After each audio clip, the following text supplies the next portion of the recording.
Hello, എല്ലാവർക്കും മനുക്കുട്ടൻസ് കിച്ചണിലേക്ക് സ്വാഗതം. എല്ലാവർക്കും സുഖല്ലേ? ഇന്നത്തെ നമ്മുടെ റെസിപ്പിയുടെ പേര് ഹാൽക്കോവ. ഒരു സ്പെഷ്യൽ സ്വീറ്റ് ആണ് കേട്ടോ. സ്വീറ്റ് ഇഷ്ടപ്പെടുന്ന എല്ലാവർക്കും, അത് കുട്ടികളായിക്കോട്ടെ മുതിർന്നവരായിക്കോട്ടെ, എല്ലാവർക്കും ഒരുപോലെ ഇത് തീർച്ചയായിട്ടും ഇഷ്ടപ്പെടും. അതില് യാതൊരുവിധ തർക്കവും ഇല്ല. മാത്രമല്ല, ഈ ഒരു സ്വീറ്റ് ഉണ്ടാക്കാൻ വളരെ എളുപ്പമാണ്. നമ്മുടെ എല്ലാവരുടെ വീട്ടിലും എപ്പോഴും ഉണ്ടാകുന്ന മൂന്നേ ഇൻഗ്രീഡിയൻസ് വെച്ചാണ് ഞാൻ ഈ സ്വീറ്റ് ഉണ്ടാക്കിയെടുക്കുന്നത്. ഇപ്പോൾ നമ്മുടെ വീട്ടില് ഗസ്റ്റ് എല്ലാം വരുന്ന സമയത്ത് നമുക്ക് ടെൻഷൻ ആവേണ്ട കാര്യമില്ല. വളരെ എളുപ്പത്തിൽ നിങ്ങൾക്ക് ഈ നല്ലൊരു സ്വീറ്റ് ഉണ്ടാക്കിയെടുക്കാവുന്നതാണ്. ഗസ്റ്റിന്റെ മുന്നിൽ നമുക്ക് പ്രസന്റ് ചെയ്യാം. ആർക്കും ഒരുപോലെ ഇഷ്ടപ്പെടുന്ന ഒരു നല്ലൊരു സ്വീറ്റ് ആണ്. അത് സ്വീറ്റ് ഇഷ്ടപ്പെടുന്നവരാണെങ്കിൽ പ്രത്യേകിച്ചും ഇത് കാലിയാവുന്ന അറിയില്ല കേട്ടോ. ആർക്കും ഇത് വേണ്ടാന്ന് പറയാൻ പറ്റില്ല, അത്ര ടേസ്റ്റിയാണ്. നിങ്ങൾ എല്ലാവരും ട്രൈ ചെയ്ത് നോക്കണം കേട്ടോ. വളരെ എളുപ്പമാണ് ഉണ്ടാക്കിയെടുക്കാനായിട്ട്.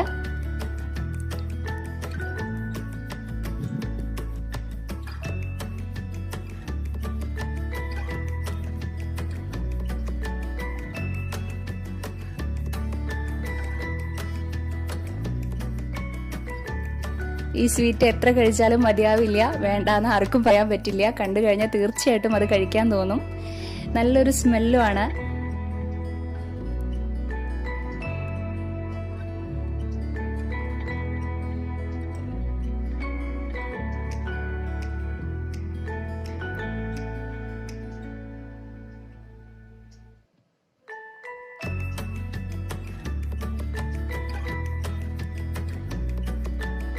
കണ്ടില്ലേ?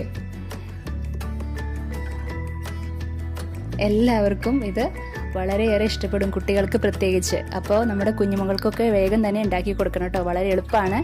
അപ്പോൾ അത് ഉണ്ടാക്കാനായിട്ട് നമുക്ക് നമ്മുടെ വീട്ടിലുള്ള മൂന്നേ ഇൻഗ്രീഡിയൻസ് മതി. അതെന്താന്നുള്ളത് നമുക്ക് നോക്കാം. അതിനുവേണ്ടി ഞാൻ മിക്സിയുടെ ജാറിലേക്ക് ഒരു 1.5 ഗ്ലാസ് പഞ്ചസാര എടുത്ത് നന്നായിട്ട് പൊടിച്ചെടുക്കുന്നുണ്ട്. പൊടിച്ചെടുക്കുമ്പോൾ കുറച്ച് ഏലക്കായ ചേർത്തോളൂ കേട്ടോ. നന്നായിട്ട് പൊടിച്ചെടുത്തിട്ട് വരാം. അത് നീക്കി വെക്കാം. ഇനി നമുക്ക് ഫ്ലെയിം ഓൺ ചെയ്ത് പാൻ വെച്ച് അതിലേക്ക് ഒരു 3/4 ഗ്ലാസോളം നെയ്യ് ഒഴിച്ചു കൊടുക്കാം. നെയ്യ് നന്നായിട്ട് ഉരുകി വരുമ്പോൾ നമുക്ക് അതിലേക്ക് 1 ഗ്ലാസ് മൈദ ആഡ് ചെയ്ത് കൊടുക്കാം. അത് നന്നായിട്ടൊന്ന് മിക്സ് ചെയ്തെടുക്കാം. അത് മീഡിയം ഫ്ലെയിമിൽ വെച്ച് ചെയ്യുക. എപ്പോഴും ഹൈ ഫ്ലെയിമിൽ ഒരിക്കലും ഇടരുത് കേട്ടോ. പരുവം ശ്രദ്ധിക്കുക. ഈ ഒരു പരുവം വരുമ്പോൾ നമുക്ക് ഫ്ലെയിം ഓഫ് ചെയ്യാം. എന്നിട്ട് തണുക്കുന്നതിന് വേണ്ടിയിട്ട് നീക്കി വെക്കാം.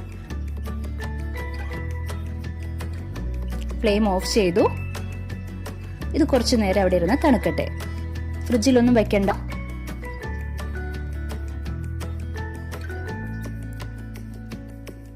അതിനുശേഷം തണുത്തതിന് ശേഷം നമുക്ക് ഇതിലേക്ക് നമ്മൾ പൊടിച്ചു വച്ചിരിക്കുന്ന പഞ്ചസാരയും ഏലക്കായും അത് അതിലേക്ക് ആഡ് ചെയ്തിട്ട് നന്നായിട്ടൊന്ന് മിക്സ് ചെയ്ത് കൊടുക്കാം.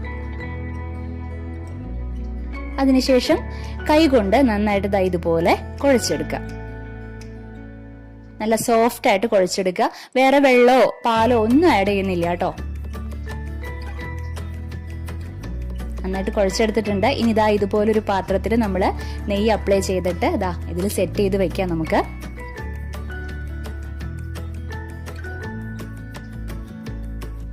കുറച്ച് കട്ടിയിൽ വെച്ചോളൂ കേട്ടോ.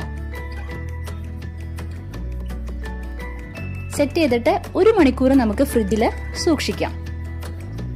1 മണിക്കൂർ നമുക്ക് ഫ്രിഡ്ജിൽ എടുത്ത് വെക്കാം. 1 മണിക്കൂറിന് ശേഷം നമുക്ക് എടുത്ത് നോക്കാം.